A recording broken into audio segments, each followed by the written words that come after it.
Welcome to the Hockey Writers Fantasy Forecheck, where we talk to you about all things fantasy, keeper league, redraft, and dynasty.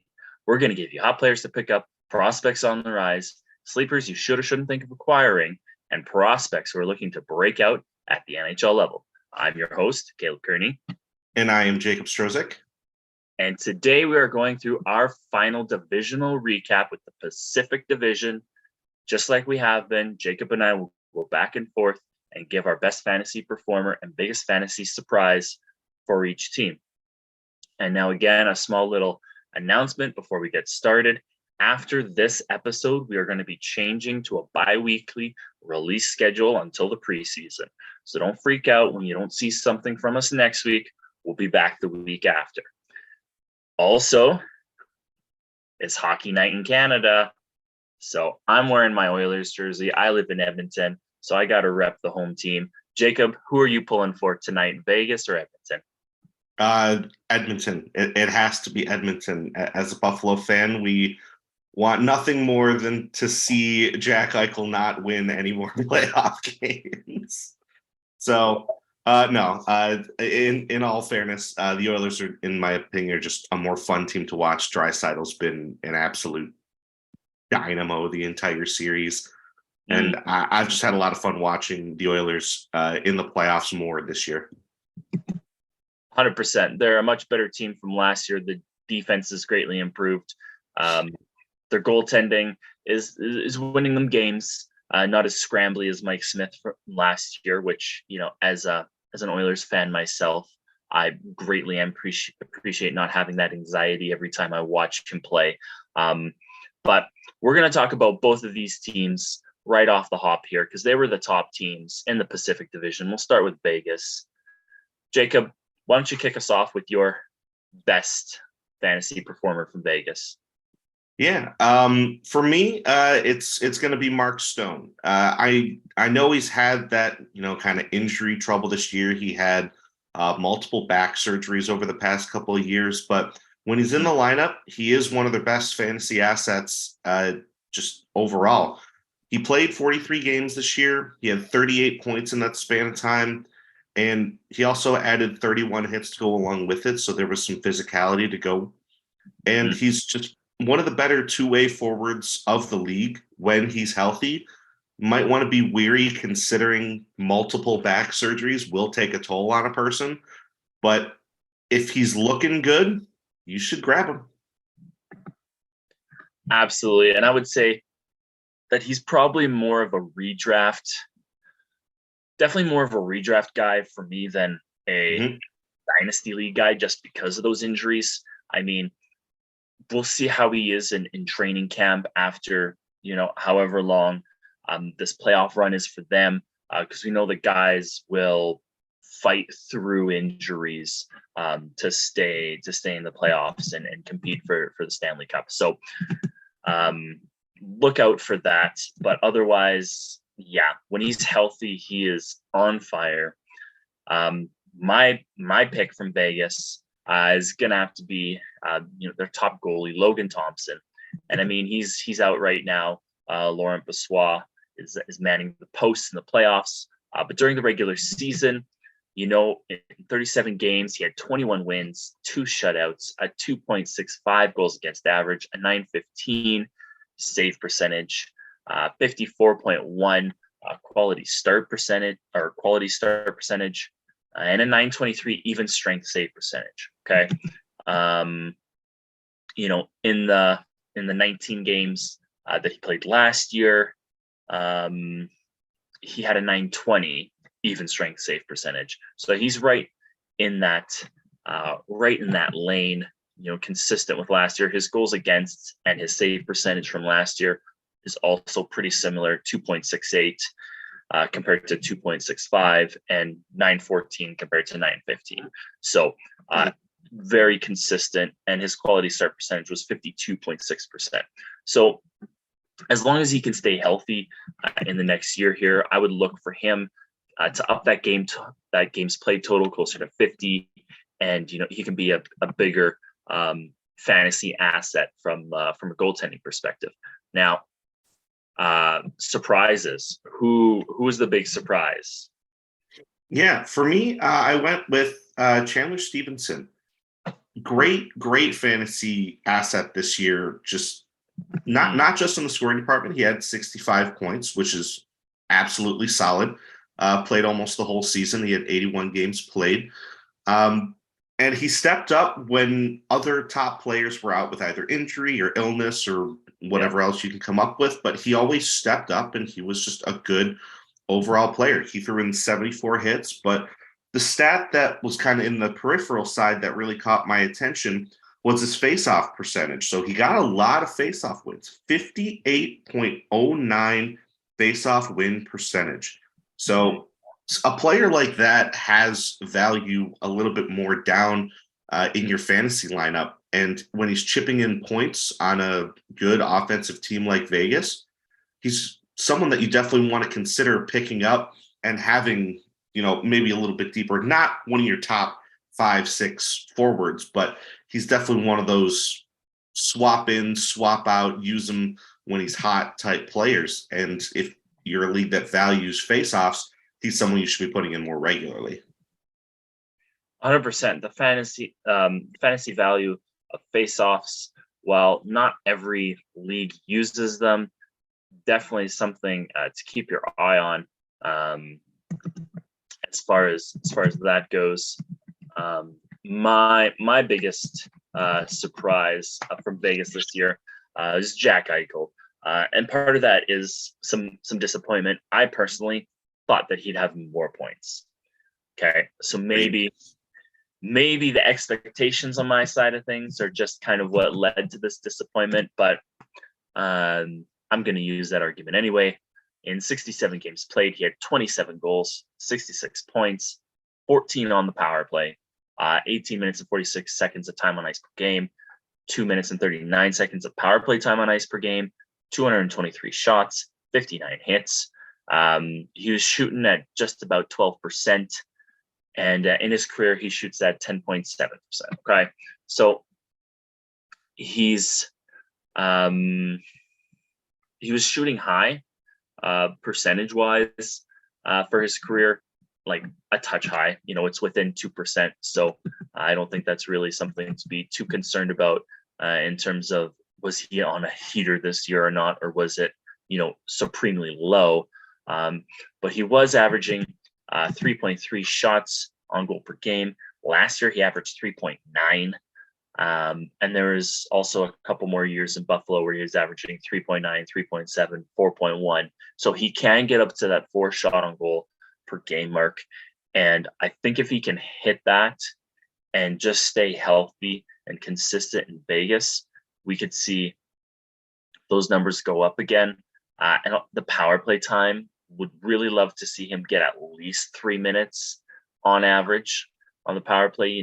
As we've kind of gone through this recap of all the divisions and the teams, that's been a pretty consistent thing that I've noticed. The guys who really step up offensively, they're getting those prime power play minutes. So that's also why you want to pay attention either on Twitter from the beat writers of the different teams, or if you follow an account that retweets all the beat writers like Game Day Lines. I'm sure there's a couple others. That's the one that I go to. So that's paying attention to that is really going to help you get an edge on your opponents. Now, speaking of opponents, we're going to talk about Vegas's opponent in the playoffs right now, Edmonton Oilers. Now, before we go through our best player and our best performer, let's get the obvious out of the way. Connor McDavid is the best player on the Oilers and the best fantasy asset on the Oilers. Period. In the league. In the league. There's no debate. There's no question. Okay. I mean, his numbers are just kind of insane. I'm going to just tell you some of his numbers from this year because it's just completely unfair to everybody else in your league. If you had him and they didn't, he played all 82 games, 64 goals, 89 assists for 153 points, 71 power play points. He had more power play points than Jack Eichel had points. Okay, full stop. Almost 4 minutes of power play time on ice, 351 shots, 89 hits, over a hit per game, 40 blocks. Okay, his face up, and he's winning face-offs. He was 52% in the face-off circle. Okay, so he gets you your face-offs, he gets you your power play points, over a hit per game, 4.3 shots on goal per game. He shot 18.2% this year. His career is 15.6. So it's like, honestly, not that much higher. But he's been basically in the 30s and 40s his entire career, except for his 45-game rookie season. But okay, that's out of the way. Okay. Yeah. So my pick for the best fantasy performer, not named McDavid, Leon Draisaitl. Okay. 80 games played, 52 goals, 76 assists for 128 points, 62 power play points. Okay. Still insane. 21 minutes and 44 seconds of time on ice per game, 3 minutes and 58 seconds of power play time on ice per game, 247 shots, 66 hits, 21.1 shooting percentage. His career, he's an 18.1% when it comes to shooting in his entire career. That is just absolutely bonkers. Okay. I don't know that there's anybody in the league right now with that high of a I mean, I don't have Ovechkin's numbers in front of me, but it's just insane. 18%. Like in the past 4 years, it's been 21.1% this year, 19.8% last year, 18.5% the year before, 19.7, and then 21.6. Like, I don't understand it. He's not human. Jacob, who is the best? Or who's the next best? Yeah, more like next best, just because you have so many different options as far as scoring on the Oilers goes. For me, I went with Ryan Nugent-Hopkins. He really made himself a phenomenal fantasy asset this year. Just the first time in his career hitting 100 points, the first time in his career breaking even the 80-point mark, and first time in his career breaking the 30-goal mark. So he had an incredible personal season, and it translated to fantasy, because you're not going to complain about somebody that you probably picked in the mid rounds scoring you 100 points, because in his career he's just below a point per game type player. So he's always been good, but he's never been somebody that you're like, need to hold on to him, got to grab him. But with the way the Oilers are playing, he's somebody you might want to consider for that. Everything was up for Nugent-Hopkins this year: goals, assists, points, power play points. He had one of his highest shot totals. He had 201 for his shots. His shooting percentage was the highest it's ever been. He was shooting at 18.4% when his career is right around 12. So he was way, way higher as far as shooting percentage goes. But it always helps being on a team that drives offense and is like the Oilers, that gets a lot of power play points. So Nuge would be my next one in line behind the first two. 100%.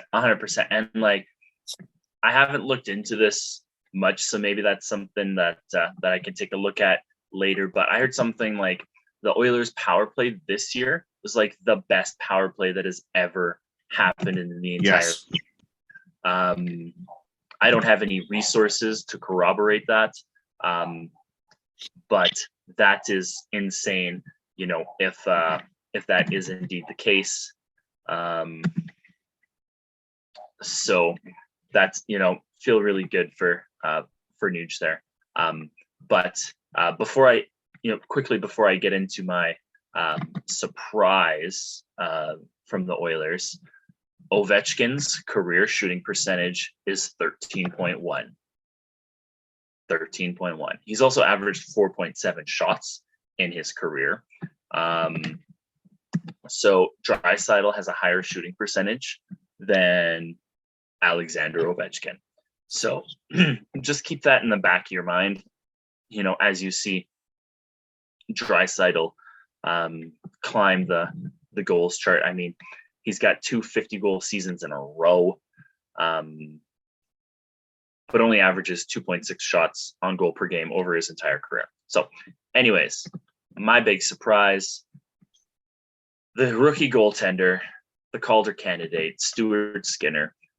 He was fantastic this year in 50 games played. He had 29 wins, a 2.73 goals against average, a 914 save percentage, 58% quality start percentage, one shutout, and a 924 even strength save percentage. That's right in line with top goalies in the league. And he's only 24 years old. He's 6'4", 206. So he's got a good frame, good build. You can't help but root for the guy. And I mean, he's got, one of the best mustaches I've ever seen in my life. So he's definitely a guy to pick up and hold on to. He's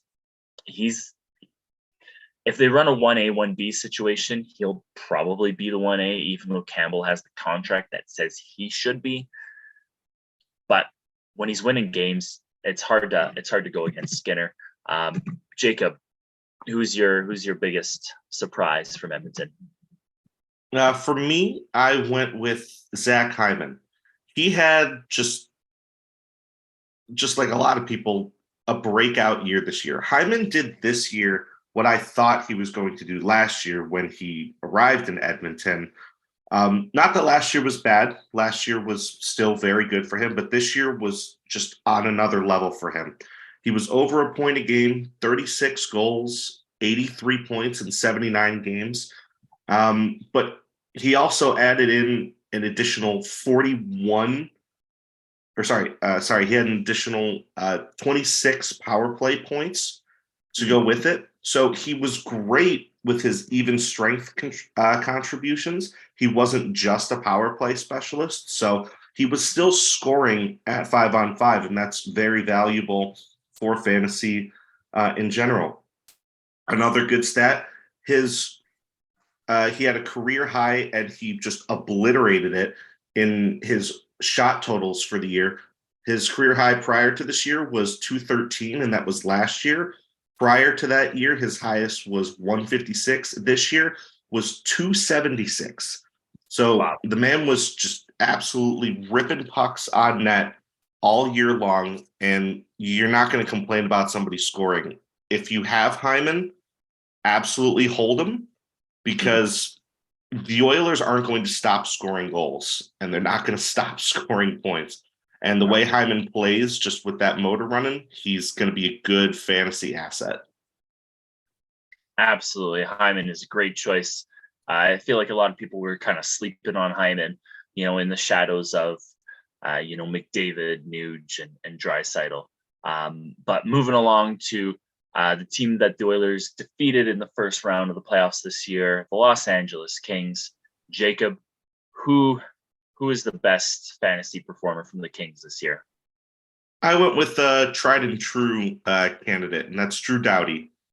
He's getting up there in age a little bit, and that's fine. He's still doing what he does. He got over 50 points. He had over 100 blocks. He had over 100 hits. And he's always been a really good all-around defender. And that's something that you like as a fantasy owner, because he does all that little bit of everything that you want to get you scoring and peripheral coverage. He's still got plenty left in the tank. And as long as he's still, out there jumping around, being that pest and doing what he does, being that rock on the back end for the Kings, you should still look at Doughty as one of the better fantasy choices that they have. Absolutely. And another guy who I went with, I kind of went with the guy with the scoring touch this year, and that was Adrian Kempe. 82 games played, 41 goals, 25 assists for 66 points, 20 power play points, 18 minutes and 45 seconds of time on ice per game, 2 minutes and 54 seconds of power play time on ice per game, 250 shots, 119 hits, 16.4 shooting percentage, 12.6 shooting percentage over his career. Kempe's good. Kempe's really good. He's really good. He's really finding a lane as their kind of sniper. I mean, Kopitar is, more than happy to oblige him as a setup man. Yeah, I don't know what more to say. Like, you want 40 goal scorers on your team, so grab Kempe, trade for him if that GM who has him isn't, wanting the whole farm and the kitchen sink for him. So, Jacob, your biggest surprise this year from LA? It's quick on Kempe. He's a very sneaky pick as far as fantasy goes. In a league where people are scoring 50 and 60 goals, 41 flies under the radar, and you're going to be able to get him for cheaper. So grab Kempe. As far as surprise goes, I went with Gabe Vilardi. Very, very, very rock solid season for him. 23 goals, and he had over 40 points. He was a consistent scorer for them throughout the year. He was hot at the start of the year. He had other different hot streaks throughout the year. If he played the full season, he had some injury troubles. But if he did play the full season, he'd be pushing that 30 goal mark. And again, that's a great depth option to have from an LA team that is really growing. They probably didn't have the season they were expecting. It was definitely better than what they were probably expecting. But as all the young players continue to jump up in the lineup and continue to grow, Vilardi is one of those players that will get a little bit of additional fantasy value. Absolutely. And he's still young, so that's also working in his favor.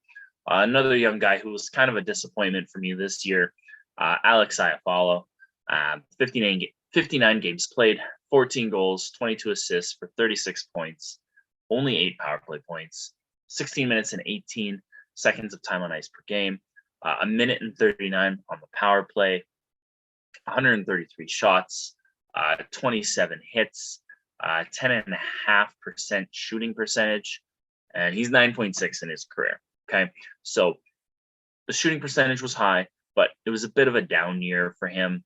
Just points wise, there were some injuries there, only playing 59 games.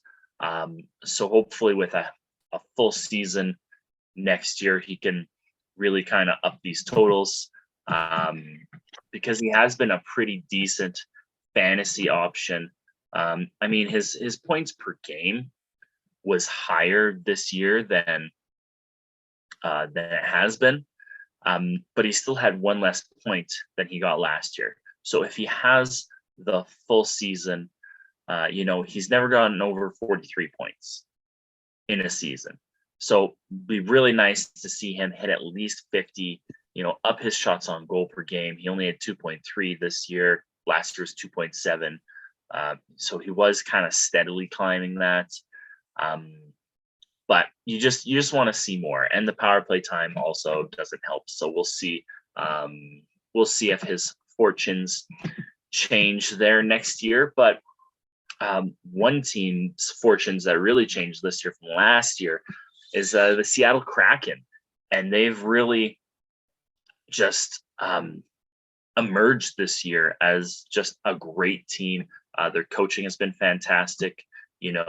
Hackstall is a Jack Adams finalist this year, and they've just done so well. And their best fantasy performer, for my money, is Vince Dunn.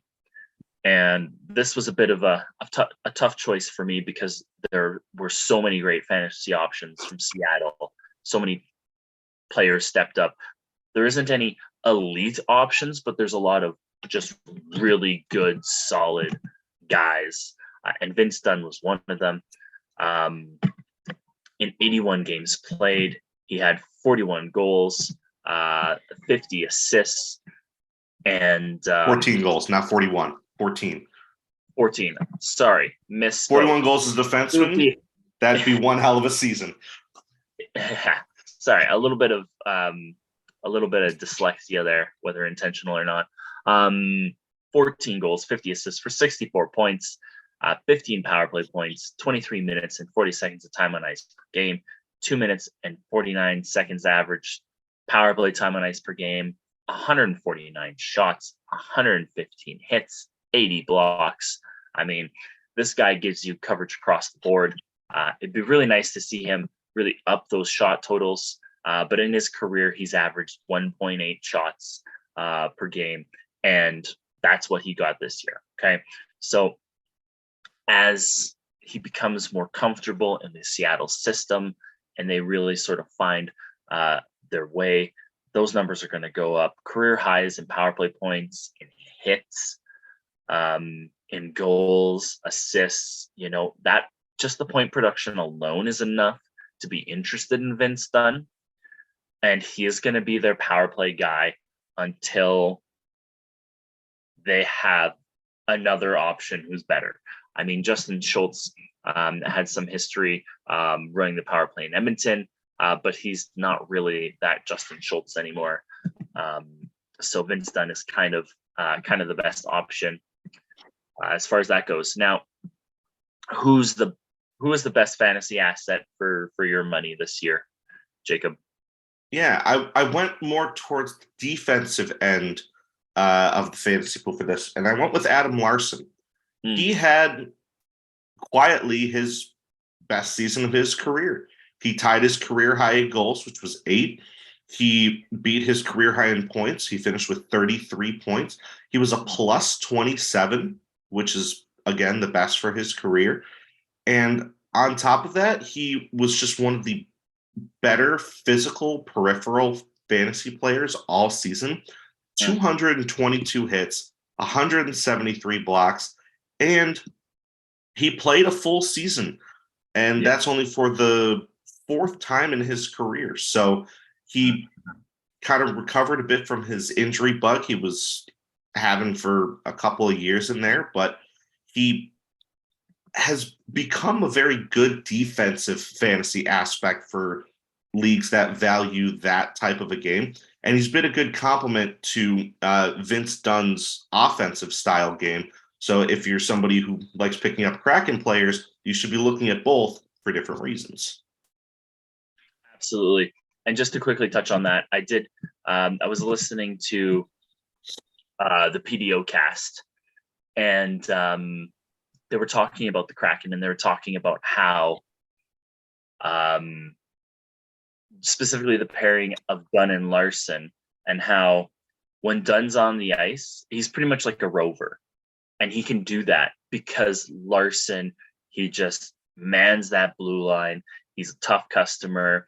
He's not afraid to get a little greasy and do what he needs to keep the puck in the zone, while Dunn can go below the goal line, and one of the wingers can come to the top of the blue line and get shots on goal and all that sort of thing. So they're both, like we say, fantastic for different reasons.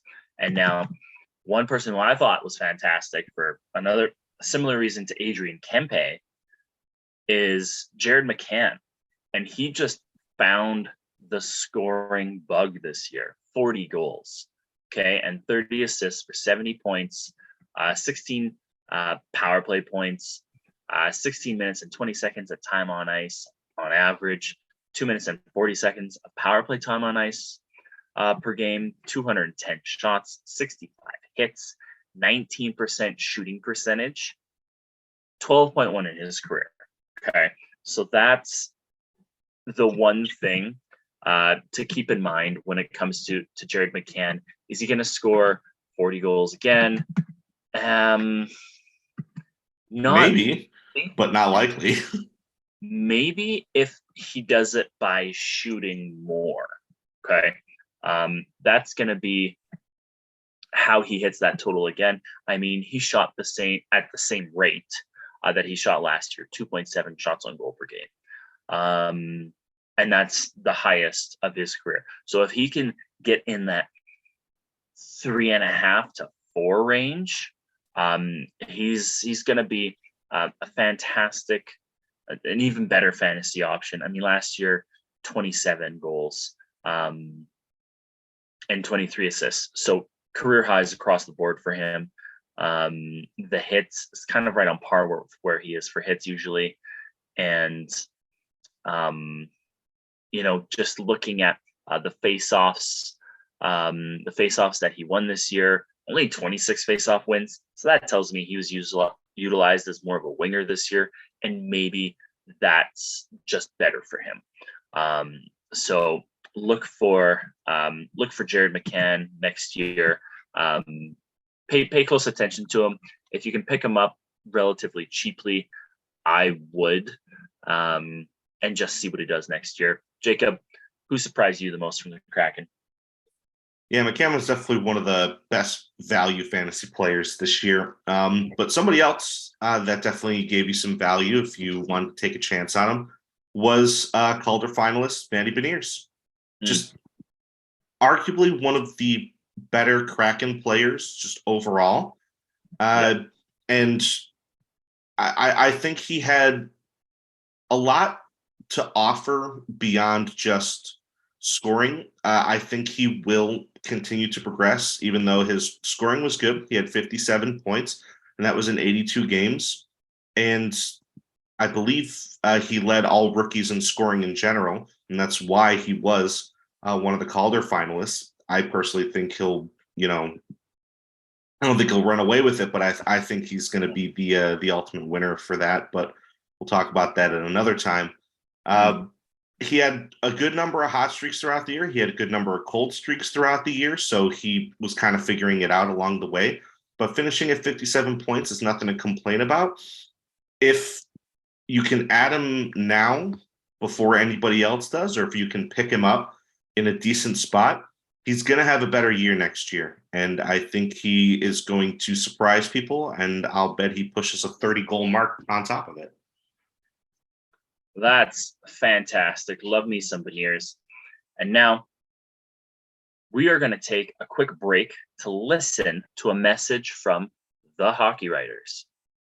Interested in writing for the Hockey Writers? If you have experience writing about hockey, are passionate about the sport, and are looking to take your writing to the next level, the Hockey Writers could be the place for you. Here at THW, you will have the opportunity to hone your craft at one of the world's largest and most respected hockey publishers. You will have control over what you write, be able to seek out media credentials, and be supported by a large network of writers and editors. Plus, you'll get paid for doing it. If you're interested and want to know more about team openings and requirements, please visit the Write for THW page on the Hockey Writers website. A link to that page is also listed in the description. And we are back. We are going to continue our Pacific Division preview now with all of the non-playoff teams. And kicking us off, the other half of the Battle of Alberta, the Calgary Flames. Jacob, why don't you kick Calgary off with your best fantasy performer from that team? For me, I went with Elias Lindholm. Since dawn of his career, and especially when he arrived in Calgary, he's always been a good scorer. It's just unfortunate that this year he didn't fare as nearly as well in Daryl Sutter's system, and is probably one of the reasons why he ended up getting axed not too long ago. But he still had a good, solid year. 64 points in 82 games is still good. It's not up to the standard that Lindholm would probably want, or that fantasy owners would want out of Lindholm. Mm-hmm. But he also had some decent peripheral coverage. He had 98 hits, so he was over a hit a game. And that's always good to have from a high-end scoring player to just kind of boost their fantasy value. With a different coach, maybe a more offensive style coach, you'll see an uptick in his numbers. But, Lindholm has always just been one of the better consistent fantasy scorers, and that's why I went with him. Bruce Boudreau. That's gonna be the guy who I want to coach all the teams for the sake of the offensive players on that team. Bruce Boudreau. Okay, so you heard it here first. Calgary management, make it happen. Bruce Boudreau. It'll make the Battle of Alberta more interesting, at least. Maybe we can get another playoff series against each other. That'd be fun. My best fantasy performer, a guy you heard a lot on the show this year, Tyler Toffoli. I mean, a great season. 82 games played. He had 34 goals, 39 assists for 73 points, 25 power play points, 16 minutes, 37 seconds time on ice per game, 2 minutes and 54 seconds of power play time on ice per game, 268 shots on goal, 59 hits, a 12.7 shooting percentage, 11.2 over his career. Okay. And then also his shots on goal per game this year were the highest of his career at 3.3.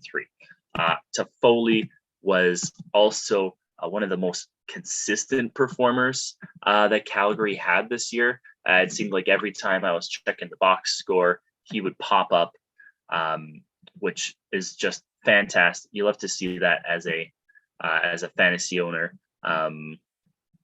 seeing those guys just contribute with that kind of consistency. We know the guys who score a lot are typically streaky. So to have someone who just consistently chips away at their totals is helpful for the week-to-week consistency. Jacob, who is your biggest surprise? Yeah, I'd like to just first personally thank Tyler Toffoli for being one of the best fantasy assets on my team all year. Now, I'll go into my biggest surprise as far as disappointment goes.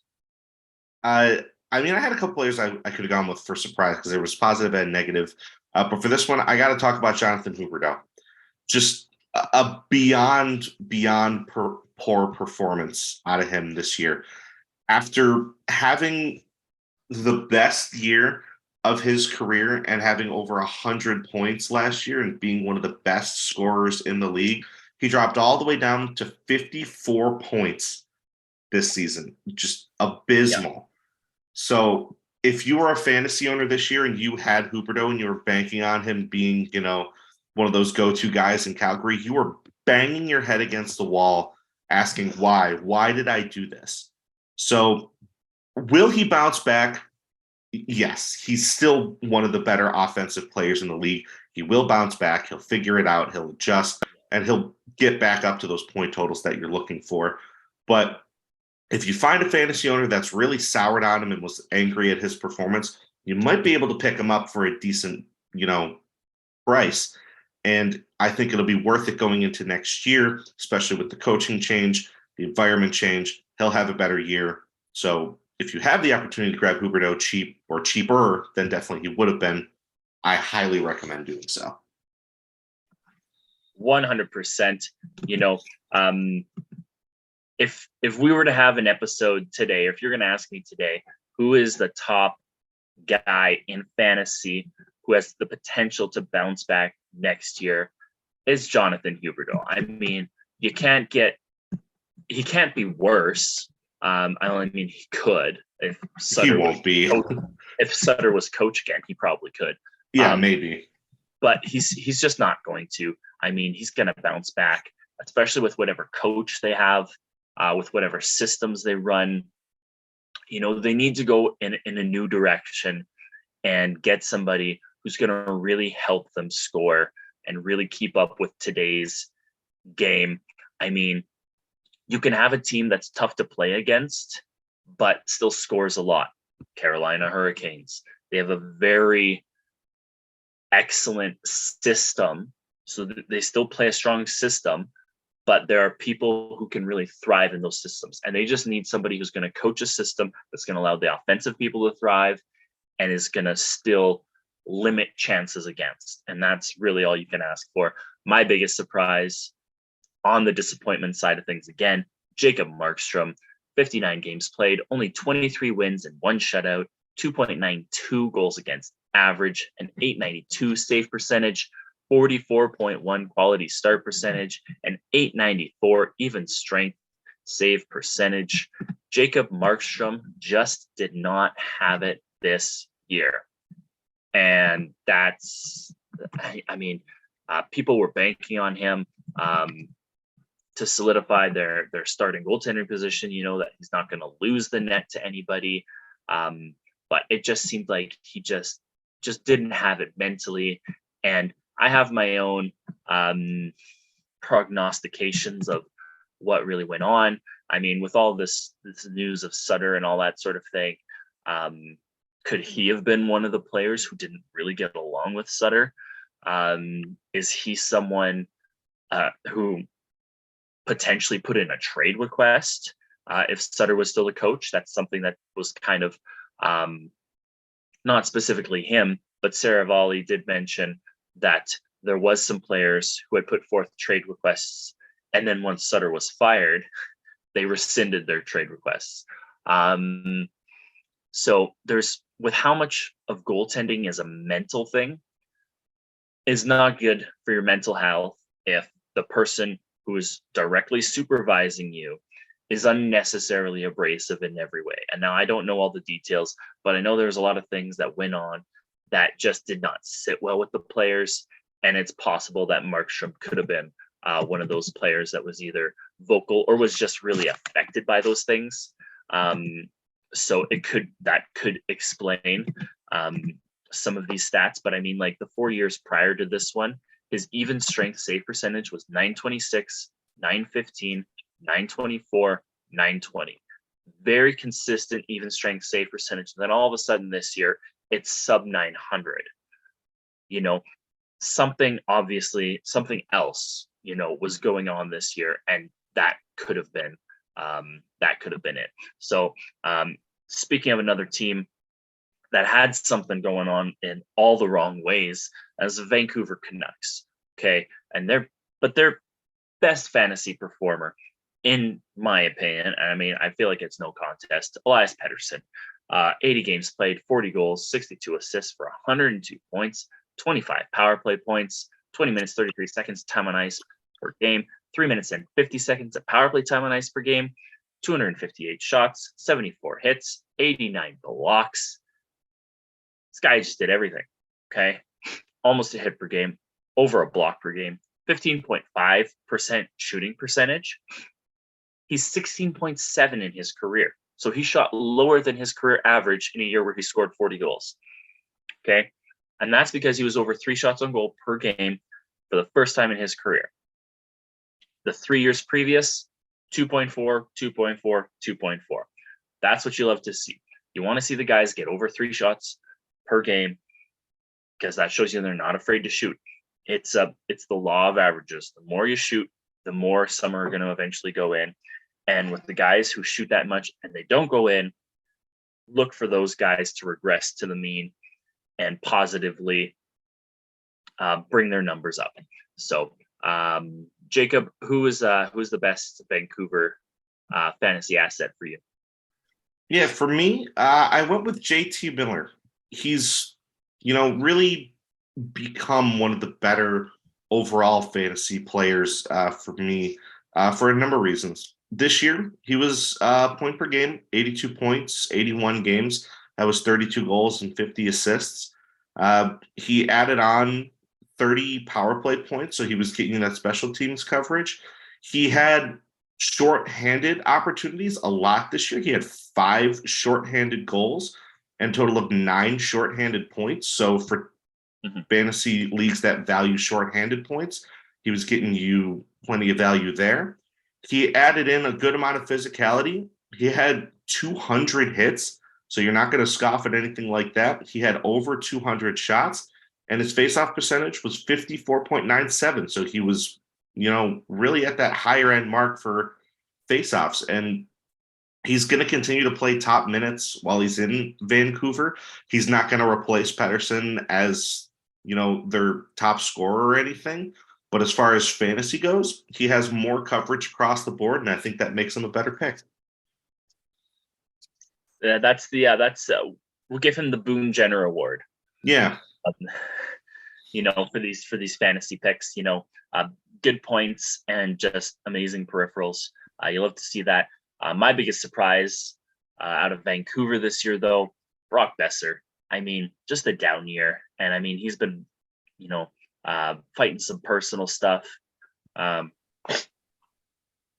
is probably the wrong word, but just struggling on the ice because of things that are happening off of it, which happens, right? These guys are human. So in 74 games played, he had 18 goals, 37 assists for 55 points, 16 power play points, averaged 17 minutes and 14 seconds of time on ice per game, 2 minutes and 52 seconds of power play time on ice per game, 178 shots on goal, 49 hits, 10.1% shooting percentage.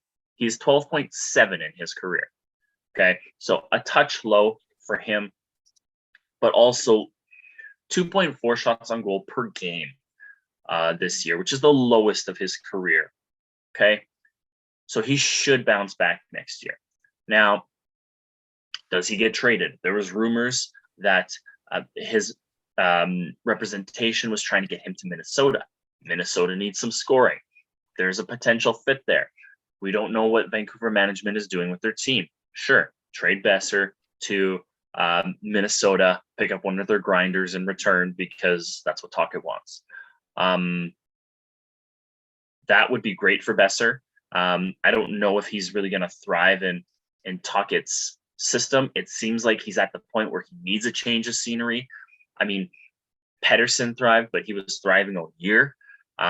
So it's tough to sort of project what might happen with Besser, but a clean slate on a new team might be what's best. Jacob, why don't you tell us about your surprise from Vancouver this year?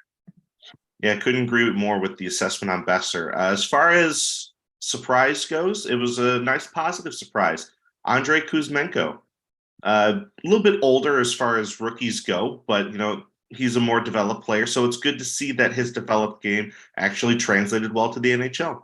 39 goals, he was just short of that 40-goal mark.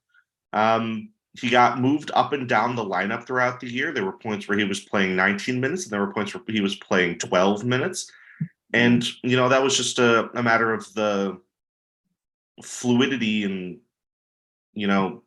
weirdness that was happening in Vancouver all throughout the year. But by the end of it, he found himself as one of their best scorers. And if he can follow up his 39-goal season with another 30-plus goal season next year, he's somebody that you'd want to look as one of your better depth scoring players, especially if Vancouver continues to be an offensive threat and if Kuzmenko continues to hold chemistry with a player like Pettersson or Miller. Absolutely, 100%. Kuzmenko, his game translated, scoring goals. You love to see that. We got two teams left in the Pacific to cover. The next team on deck, the San Jose Sharks. Jacob, why don't you tell us about the best fantasy option there? Well, there's one objectively right answer, but for the sake of discussion, I'm going to talk about the Sharks captain, which is Logan Couture. Mm-hmm.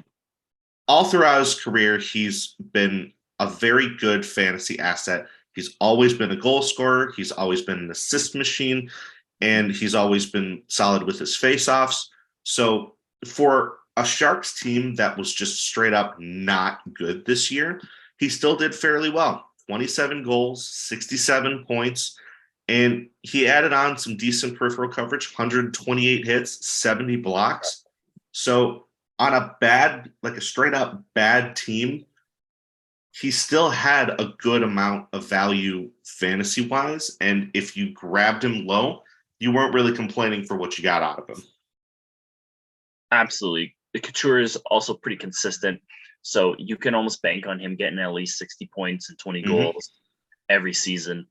He's getting up there in age, but he's just consistent. And that's, you want a couple of those guys at every position on your team, because they're going to help you throughout the entirety of the season. Okay. Now I'm going to do something for the first time ever in the history of our divisional recaps at Fantasy Forecheck. I'm going to award the best fantasy performer and biggest surprise of the San Jose Sharks to Erik Karlsson. Okay. Absolutely. 82 games played, 25 goals, 76 assists for 101 points, 27 power play points, 25 minutes and 37 seconds of time on ice per game, 3 minutes and 24 seconds of average power play time on ice per game, 209 shots, 33 hits, 90 blocks, 12% shooting percentage, 6.9% career shooting percentage. Okay. Now, his power play time on ice went up by 35 seconds from last year. Part of that we can attribute to Burns being traded to Carolina, which, as we said when we talked about Burns, has benefited both players greatly. Burns is a shoot first, get it to the net kind of defender, which really fits in well with Carolina's system. Okay. Karlsson has always been an elite offensive option from the back end in fantasy. So not surprising that he would get a lot of points, but he probably won't score this much in a season again. Let's just be honest. But let's also just bask in his eventual Norris Trophy winning season this year by just marveling at these stats. If you picked him up just off the waivers at the beginning of the year or in like a 6th or 7th round pick, super deep in your lineup, you were laughing. He was not projected to do this whatsoever this year, but probably will never do again. So Erik Karlsson, fantastic, amazing. Jacob, who surprised you the most in San Jose this year outside of Karlsson? Yeah, I was one of those people that was laughing when I picked him up off the waiver wire after week 2. So 100% agree with all of that. As far as my surprise goes, I went with Barabanov. He was always somebody that was just kind of chipping in for points here and there, and he did really good. 47 points in 68 games. He was, one of those better offensive threats from the San Jose Sharks when they didn't really have that many weapons in the first place to really win games or score goals. So he had a couple of decent hot streaks throughout the year. He could add some physicality to his game if he develops it there. But, he did well in his top 6 role that he was given throughout the year. Will he hold on to it? I'm not fully sure about that part. But for what he did this year, I think he was a very pleasant surprise. And he was definitely a waiver pickup here and there throughout the year when he had a couple of, hot streaks. For sure. Definitely a fantastic waiver ad. The Anaheim Mighty Ducks. I'm just going to call them Mighty because that's how I know them. Their best fantasy performer for me this year, Trevor Zegras, 81 games played, 23 goals, 42 assists for 65 points, 17 power play points, 18 minutes and 50 seconds of time on ice per game, 2 minutes and 49 seconds of power play time on ice per game, 184 shots, 46 hits, 12.5 shooting percentage. He's 11.7 in his career. He improved by 4 points from last year. And right now he's in the window for the breakout threshold. Okay. We've talked about that in a couple episodes. And I think we could see an increase in points from this year to next year. I mean, given where Anaheim is potentially picking in the draft, they have the best chances of landing Connor Bedard. And if they do, we might see Zegras slide over to the wing. Maybe he becomes a winger for Bedard. And then you get McTavish as your second line center or third line center, depending on how they want to deploy them. They're looking for a new coach as well. If Zegras is with Bedard, are you kidding me? He's going to get 80 points next year. Let's just be honest, okay? Very exciting to see what happens in the future with Zegras and potentially Bedard or even Fantilli. If they got Fantilli, that's just ridiculous depth suddenly for the Ducks. Jacob, who is the best for you for the Ducks? It was a no-brainer for me. Bottom line is the Ducks are bad, but Troy Terry is not. He is just an absolute gamer, and he's a goal scorer to go with it. And his points don't drop off no matter what. 61 points in 70 games on a Ducks team that, couldn't really generate anything most nights, having one of the worst goal differentials in the league. And with that point total, he had a better point per game average than Zegras. And being a goal scorer is always a better option for fantasy owners because there's always that potential for hat tricks, power play goals, so you can get that additional coverage there.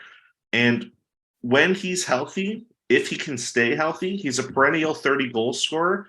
I think he has the capacity to score 40 or more a couple of times throughout his career. I really think he does have the talent and the and the gameplay style to hit those numbers. And as the Ducks grow and the young kids really develop into their roles and they make their way up the standings and improve, I think Terry's going to be a huge part of that.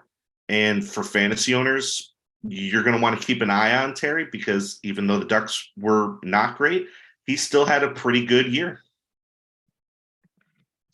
Absolutely. Troy Terry. I'm a fan of Troy Terry. I had him early in the season and traded him. Trying to remember who I traded him for.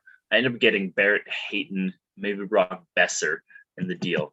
I wanted to jump on Brock Besser because I heard the rumblings of him going to Minnesota. So kind of wanted to jump on that. But Troy Terry, I mean, he doesn't really hit very much. So if you're looking for peripheral coverage, do not look to Troy Terry. Okay. That's not what he does. But as far as points go, he got over 30 goals in his first season playing with Zegras. So look for him to have a bounce back in a big way next year. And especially with whoever the center is going to be, if they win Bedard or Fantilli, man, a Bedard, Terry, and Zegras line, or a Fantilli, Zegras, Terry line, both of those have just got to have Ducks fans salivating. And don't forget about McTavish either. And McTavish in the mix of that too. Like, come on. Biggest surprise for the Ducks for me this year was Lukáš Dostál. I probably butchered his name because it's some sort of special pronunciation like that. Only played 19 games, only had 4 wins, 3.78 goals against average. Not amazing, but neither was Anaheim. 901 save percentage, but a 63.2 quality start percentage, which is kind of bonkers to look at. So in his 19 games, 12 of those were quality starts. And just a refresh on what a quality start is, that is a league average save percentage for that game, league average or higher for that game. Okay. So that's fantastic. The fact that he's giving them quality starts and Anaheim was just a terrible team, that explains the goals against average. That explains the save percentage. But his even strength save percentage was 919. Okay. Looking at all these elite goaltending options, if a goaltender has about a 920 even strength save percentage, they're in the top echelon, the top third of the league as far as goalies go. Okay. So there's some real big potential here with Dostál. He's only 22 years old. He only played 4 games last year. 2 of those games were quality starts. And he had a 924 even strength save percentage. Now, obviously, sample size. But you look at the goals against and the save percentage, a 907 save percentage, a 298 goals against average. So this is a guy, especially in dynasty leagues, you're going to want to pick him up off waivers if he's on waivers, because he might not be. Pick him up. Gibson has got to stop playing at some point. Okay. He gets injured all the time and he's just not the goalie he was. So Dostál is the goalie of the future for the Ducks. He's already proven that he has what it takes. The team around him just has to be better. Jacob, last guy we're going to talk about, your surprise from the Ducks. Who is it? Yeah, I went with defenseman Cam Fowler, and just a quiet, good season for him. He had his career best as far as points goes, and on a not good team, you can't really hate on what he did. He had 48 points, played the full season, 82 games. He had 10 goals. Not going to complain about 10 goals coming from the back end. He had 14 power play points, and he had 108 blocks to go with it. So for a more offensively inclined defenseman, not going to complain about getting a decent amount of block shots in there. He just had, like I said, a very quietly good season considering where the Ducks were. And he had just good numbers. So it wasn't incredible. It wasn't blow you away type numbers, but it was good enough that it was surprising to me to see him still putting up that kind of numbers. He's not getting super old, but he's on the other side of 30. So his prime is kind of, on the back burner for him. So to see him put up that good of numbers this far into his career, not going to complain about that. Can he do it again? Yeah, he absolutely can do it again. He's still a good defenseman. So is he my top choice? No, but he's somebody that you could still keep an eye on as far as fantasy goes for a more depth defender option.